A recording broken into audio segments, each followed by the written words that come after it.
내가 내 형제 야곱에게 행한 포악으로 말미암아 부끄러움을 당하고 영원히 멸절되리라. 내가 멀리 섰던 날 곧 이방인이 그의 재물을 빼앗아가며 외국인이 그의 성문에 들어가서 예루살렘을 얻기 위하여 제비 뽑던 날에 너도 그들 중 한 사람 같았느니라.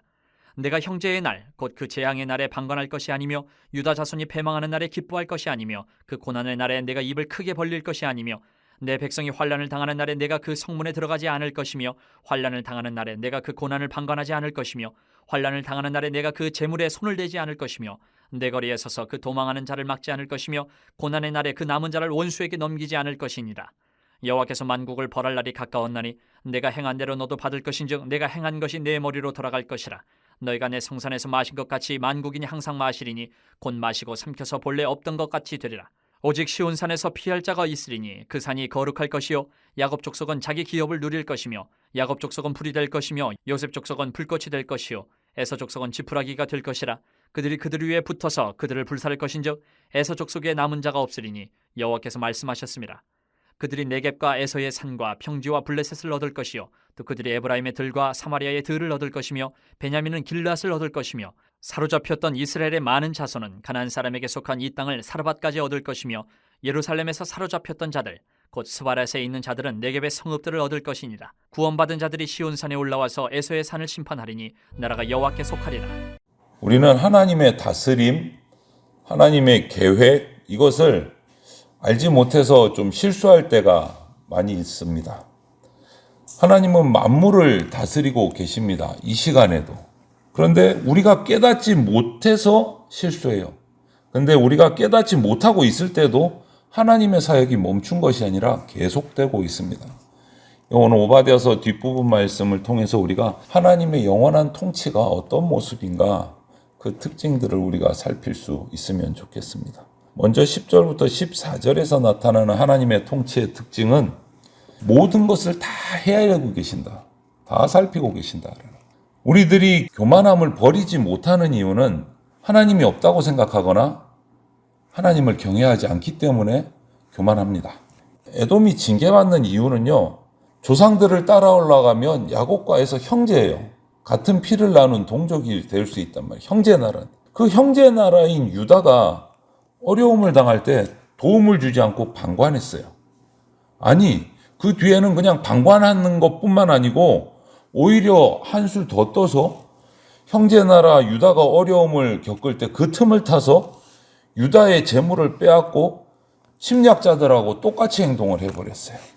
재앙을 만난 사람을 손가락질하고 있다면 우리도 에돔처럼 똑같이 재앙을 당합니다. 하나님은 이 모든 것을 다 헤아리고 계세요. 보고 계십니다. 살피고 계십니다. 어려움 가운데 처한 사람들을 조롱하면서 마음으로는 또 고소해야 하지 않는가? 우리가 돌아봐야 돼요. 긍휼을 베푸는 자가 긍휼을 입을 수 있습니다. 에돔은 그렇게 하지 못한 거예요. 하나님이 그것을 다 헤아리고 계셨어요. 우리가 예수님을 따르는 예수님의 제자, 성도라면 자기 죄 때문에 고난당하고 있는 이웃에게도 자비를 베풀어야 된다. 그리고 15절부터 16절에서 하나님의 통치의 특징은 모든 나라가 심판받을 때가 온다. 하나님 앞에서. 하나님의 통치는 이 하나님이 택한 백성인 유다, 이스라엘에게만 임하느냐? 아니요. 그렇지 않아요. 유다, 이스라엘 포함해서 에돔 역시도 하나님의 주권 아래 있다. 통치를 받는다라는 거예요. 모든 나라가 하나님이 다스리십니다. 그런데 에돔은 하나님의 그 주권을 과소평가했어요. 그러니까 교만한 거예요. 이스라엘의 하나님이 우리 하나님 아니다라는 거예요. 하지만 하나님은 모든 나라를 다스리는 분이십니다. 만국을 심판하실 날이 옵니다. 그때 에돔이 행한 대로 심판받는다라고 선포하세요. 열방과 에돔은 하나님의 그 거룩한 산 시온을 침략한 대가를 치르게 된다라는 거예요. 에돔이 행한 행실대로 그대로 심판하실 겁니다. 유다가 여러 나라의 침략을 받고 고초를 당할 때 하나님이 이것을 다 지켜보고 계셨고 에돔은 유다를 괴롭히는 이방같이 행동했기 때문에 그것도 다 지켜보고 계셨고 이제 그 행실에 따라 하나님께 심판받아서 멸망하게 될 것이다. 오늘 선포하고 있는 거예요. 여러분 우리가 이런 말씀 성경에서 보았잖아요. 여호와를 경외하는 것이 지식의 근본이다. 여호와를 경외. 그 이유가 뭘까요? 여호와를 경외하는 것이 지식의 근본이다. 그 이유는요, 하나님이 공의롭게 그대로 이 땅을 심판하실 날이 오기 때문에 그런 거예요. 그게 지혜인 거예요. 그것을 알기 때문에, 하나님이 열방을 다스리고 심판하실 때가 온다는 것을 알기 때문에 하나님을 경외하는 거예요. 그게 지혜로운 거고, 그것이 하나님을 경외해야 되는 이유인 거, 지혜의 근본이 거기에 있는 거예요. 하나님의 심판이 있다는 것을 알기 때문에. 그런데 하나님 두려운 줄 모르고 교만하게 살고 마음대로 살면 그 대가를 반드시 치르게 된, 이미 경고의 말씀이 우리에게 주어졌습니다. 우리에게도, 이 에돔에게 뿐만 아니라 지금을 살고 있는 우리에게도 주어졌어요. 이제 하나님의 심판 때가 오면 우리는 다른 핑계를 댈 수가 없어요. 몰랐습니다. 언제 그러셨어요? 이런 말 못하는 거예요. 하나님을 경외하지 않고 세상의 가치만 쫓아서 그냥 내 마음대로 내 생각대로 살다 보면 생각하지도 못한 날, 얘기하지도 못한 날, 하나님의 심판 때가 옵니다. 전 우주적인 종말의 날뿐 아니고 저와 여러분의 생애의 마지막 날이 언젠지 우리는 몰라요. 도적같이 온다고 표현을 하셨어요. 도적같이. 아무도 모를 때 옵니다. 우리는 그러면 매일매일 준비해야 되는 거예요. 매일매일. 하나님을 경외하고 이 심판의 날을 우리는 기억하면서 그날을 준비하는 삶을 살아야 됩니다. 하나님의 영원한 통치는 반드시 심판의 때가 있습니다. 또 17절부터 18절을 보면서 우리가 하나님의 통치의 특징을 볼 수 있는 것은, 그러면 그 심판의 때에 어떻게 구원받는가? 하나님 앞에 나가야 구원받는다. 에돔과 다른 나라들 앞으로 이제 하나님께 심판받아서 멸망할 겁니다. 그런데 이와 대조적으로 17절 18절을 보면 시온에는 구원의 역사가 펼쳐진다. 다른 나라들 다 멸망하고 심판받지만 시온에는 구원의 역사가 있다. 대조적으로 말씀하세요. 지금은 하찮게 보이고 매일 침략당하고 힘도 못 쓰는 유다 같지만 불꽃이 된다. 요셉 족속은, 유다 족속은 불꽃이 된다. 그리고 반면에 에돔은 어떻게 된다? 지푸라기 같이 된다. 그럼 무슨 말입니까? 유다의 불꽃에 지푸라기 에돔이 불살라져 멸망한다는 뜻이에요. 정반대로, 그래서 에돔에는 남는 사람이 없을 것이다. 여호와의 날이 되면 선택받은 백성과 그렇지 않은 백성이 완전히 대조적으로 정반대의 운명을 맞게 될 것이다 라고 선포를 하세요. 그것을 18절에 뭐라고 말합니까? 여호와께서 말씀하셨습니다. 선포하고 있어요. 이런 심판이 누구의 주권으로 이루어지는가를 명확하게 얘기하는 거예요. 여호와께서 이렇게 말씀하셨다. 이 심판의 때를 주관하시는 심판장은 누구시다? 여호와 하나님이시다. 이거 분명하게 얘기하는 거예요. 에돔과 열방은 지푸라기 같이 될 것이고 유다 족속은 불꽃같이 일어날 것이다. 하나님은 만국을 심판하실 때 시온산으로 피하는 자를 구원하신다. 유다 백성 택한 자를 구원하신다. 택한 자를. 여러분, 우리가 어떤 일을 하면서 결정을 내릴 때 하나님의 뜻을 먼저 생각하지 않으면, 고려하지 않으면 결국 낭패를 보게 됩니다. 예배당 나와서 예배 드리는 거 중요합니다. 그런데 예배당 밖의 생활에서도 우리는 항상 질문을 해야 돼요. 하나님의 뜻이 뭘까? 항상 질문하고 순종해야 됩니다. 이스라엘이나 에돔 모두 그들의 역사를 보면 이스라엘도 마찬가지예요. 택함받은 자나 택함받지 않은 자나 모두 마찬가지. 똑같은 건 뭐냐? 하나님을 거부하고 대적했을 때, 멀리했을 때 전부 다 재앙을 만났다. 징계받았다라는 거예요. 이스라엘도 마찬가지예요. 에돔만 벌받은 게 아니고 하나님을 멀리하면 택함받은 이스라엘도 회초리 맞았습니다. 징계받았습니다. 불신자만 징계받느냐? 아니요. 우리 성도도 징계받을 때가 있어요. 언제? 하나님을 멀리했을 때. 하나님의 뜻대로 살지 않았을 때. 똑같습니다. 그거는. 세상적인 조건이 아무리 잘 갖춰 있어도, 이렇게 하면 성공하고 이렇게 하면 잘 될 것 같아도 그것이 하나님을 대적하는 것이라면 그 잘 갖춰져 있는 세상적인 조건이요, 아무 소용 없습니다. 그 결과는 낭패를 봅니다. 반면에 뒤집어서 생각해 보세요. 고난을 만나고 고통이 있고 슬픔을 만나도 주님께 나아가고 주님만 의지하면 그 고난이, 그 고통이 구원으로 가는 통로로 변화된다라는 거예요. 여러분, 우리 성도의 삶 가운데 가장 중요한 기준은 그래서 뭡니까? 하나님이에요.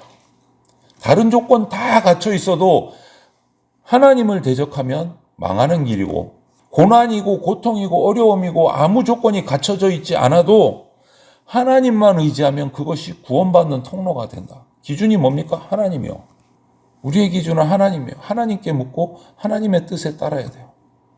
주의 조건은 의미가 없어요. 그게 좋든지 나쁘든지 내가 하나님께 더 가까이 나가고 있는지 점검하시기를 바랍니다. 교만한 마음 버리고 주님 앞에 겸손하게 나가야 돼요. 그것이 우리가 이 땅을, 이 우주 만물을 통치하고 계신 하나님께 심판을 면하고 구원받는 길입니다.